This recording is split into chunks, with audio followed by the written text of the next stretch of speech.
You know, it wasn't that long ago when we used to have to hand pump our water up from the aquifer or even lower a bucket down into a deep well. Now that's thirsty work. I'm glad we have electric pumps like this to deliver our water today. I'm also grateful to have clean drinking water in Idaho. Welcome to Protecting the Source, an educational video series about how each of us can protect our vital drinking water from pollution.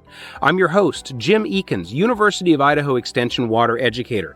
In this episode, let's learn about how drinking water wells work and how to keep that water clean.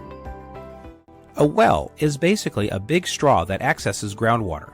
There's another video in this series that shows how aquifers work. Water exists within interstitial spaces between rocks and gravels. The well extends through many of these spaces, and water flows into the bottom of the well. Then it takes work to lift that water up out of the bottom of the well. This can be done by hand or with an electric pump. As that water is pumped up for our use, more water flows into the bottom of the well. If enough water is being pumped, the top of the water table lowers, creating a cone of depression around the well. If wells are too close together, or if a deeper well goes in and the aquifer can't supply water to all, some wells might go dry. Wells can be a source of groundwater pollution, but proper maintenance of the wellhead and using the land immediately next to the well wisely are great ways to protect water quality. First, make sure that dirt and rodents can't get inside the well. Inspect the well cap, seals, vents, and conduit for gaps or breakage. A mouse can get into an opening as small as the size of its snout. The well should already be set back away from septic systems and drain fields, sewer lines, and surface water. The proper distance varies. You can find these setbacks at Idaho DEQ and Idaho Department of Water Resources websites. Animals should be excluded from the area around the well too.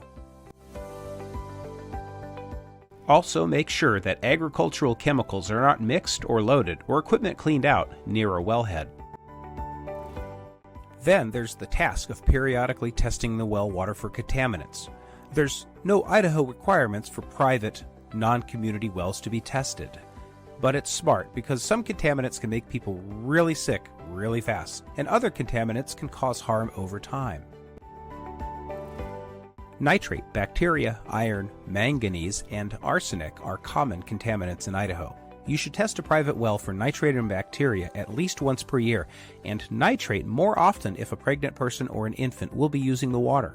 There may be other groundwater contaminants of concern in your area, especially manganese and uranium in some parts of Idaho. You can collect water samples yourself and have them tested by an Idaho certified laboratory.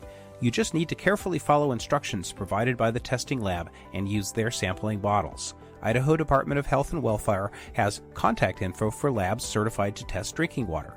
Your regional Department of Environmental Quality or Health Department website will link to that list too. An environmental consultant can also sample for you. A sudden change in the taste, odor, or appearance of your drinking water may indicate contamination or a problem with your system that may warrant testing. But some contaminants can go unnoticed until someone gets sick.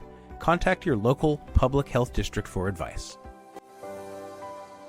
That's the basics of protecting and managing your water well. It's only the tip of the iceberg, to coin a phrase, so be sure to look up more detailed information that is posted on reputable agency online sources.